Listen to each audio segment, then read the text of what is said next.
Perfection is destroying your life, and here's how you can fix it. Before I go into fixing it, I would like to mention how this has affected me. I remember I used to always struggle with my weight because I was always chasing after the perfect diet, the perfect this, the perfect that. Eventually, I just kind of went for it. And sure enough, over time and effort, the small battles being won, I lost about 50 pounds myself. Right? And if this sounds like something that you struggle with, whether it's weight loss, weight gain, you're just trying to live healthy, you're trying to get up and go to work every day, you're not ever able to chase after your endeavors in life, I think I have a philosophy that can help you. In a Psychology Today article titled "Only Dead Things Stay the Same" by Faisal Hoke, he mentions a philosophy that originates in Japan called Wabi Sabi. And you can see this in their art, in which they take like broken pottery and then they reform it with like gold. It's really great. And what it's supposed to teach you is that there's beauty in imperfection. And in the article in Psychology Today, he mentions that life changes, and it's never perfect. It never plays out the way you expect it to. And the importance of this is that it makes it when you're not holding on to the perfect, and then that scares you from ever acting, for ever not accomplishing your goals, right?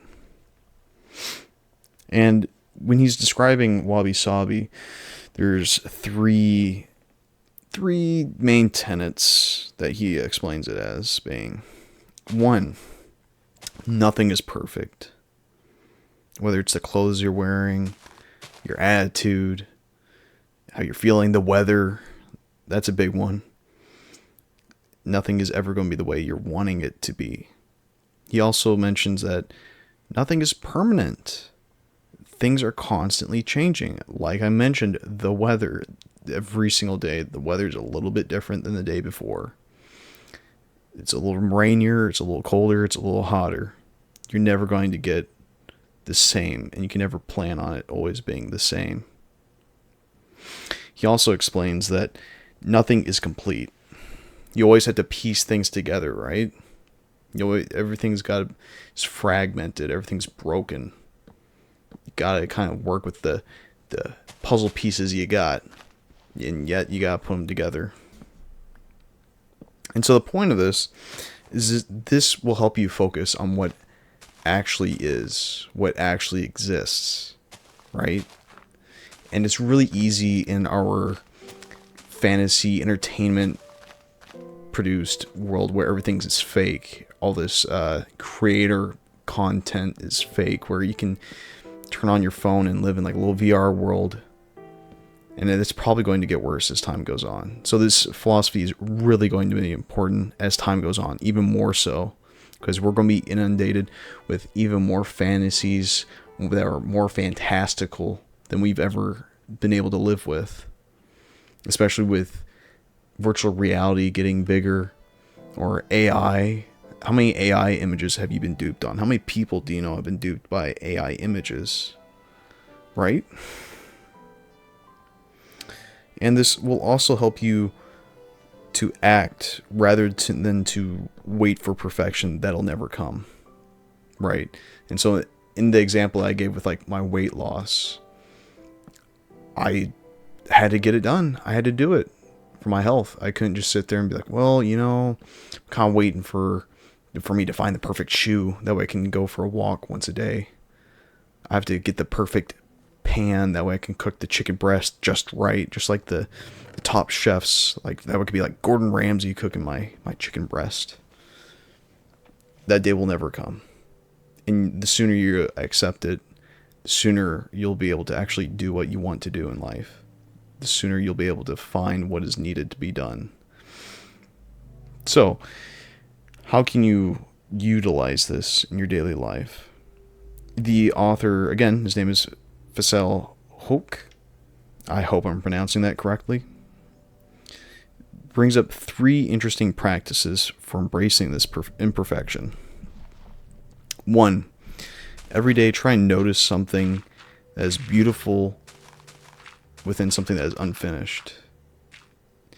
So whether it's, I don't know, you're going for a walk, let's say, and you look at the road, it might be a little pothole. Try and find some beauty in that pothole. I know it may be hard, but just finding it at the very least will brighten up your day. You will look at it and you'll be like, you know what, I like that. Or whether it's in your coworker's crooked smile, or maybe it's your own. Trying to find something beautiful, even if it is in yourself, actually, that is really good, because a lot of us live in a world where we're constantly critiquing ourselves instead of trying to find something positive of ourselves. And, try not to go prideful with it as well, because then you end up in the same frame of mind of chasing perfection without the proper mindset of understanding, it's not perfect, but there's still beauty there, right? Also, he mentions that you should let something be good enough, right? So, again, with the weight loss example, I got some simple shoes, and I was like, you know what? They don't hurt. That's good enough. That was good enough for me to start walking. It was good enough. The good enough got me going. Or you can even look at this YouTube channel. I just kind of went for it, not really knowing how to edit, not really knowing how to speak well. Like right now, I'm just using basic bullet points. I understand it's not the best, but it's here. It got me here. I'm here. I'm doing my thing. It's good enough. And then the last point he makes is name what you're waiting for. What is it that you're waiting for everything to be perfect?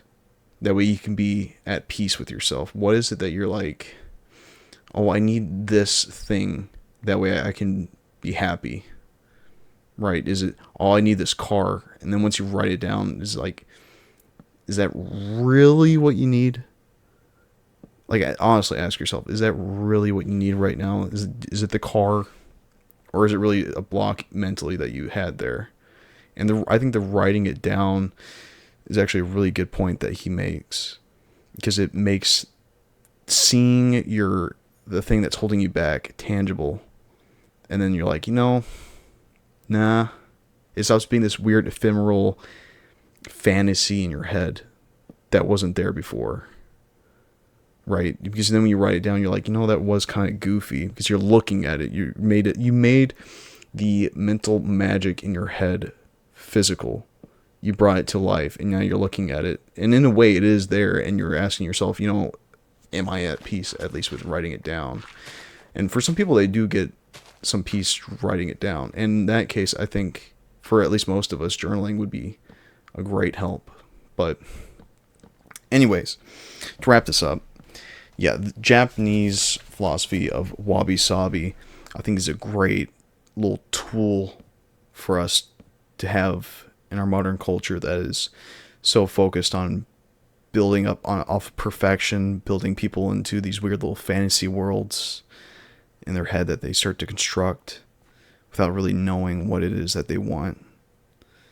It's something that needs to be more popular, more utilized, and I think bringing it more to the forefront in people's minds. And I think we all know subconsciously that nothing is perfect, but yet we don't really act on it. We don't really utilize it. Like, this is something that's kind of ground into our heads when we're younger, right? So, to wrap this up, there's beauty in everything. Stop chasing after perfection. That doesn't mean let go of quality, but you need to understand that perfection makes it when you're living in a fantasy world in your head, because nothing in this world is perfect. And chasing after, waiting for it to be perfect will never make it come. And everything will always change. And the sooner you accept that, and then you try to find beauty within that, helps you to recognize that in a weird way, the imperfect is good enough for you. You're not a slave to perfection anymore. Thank you.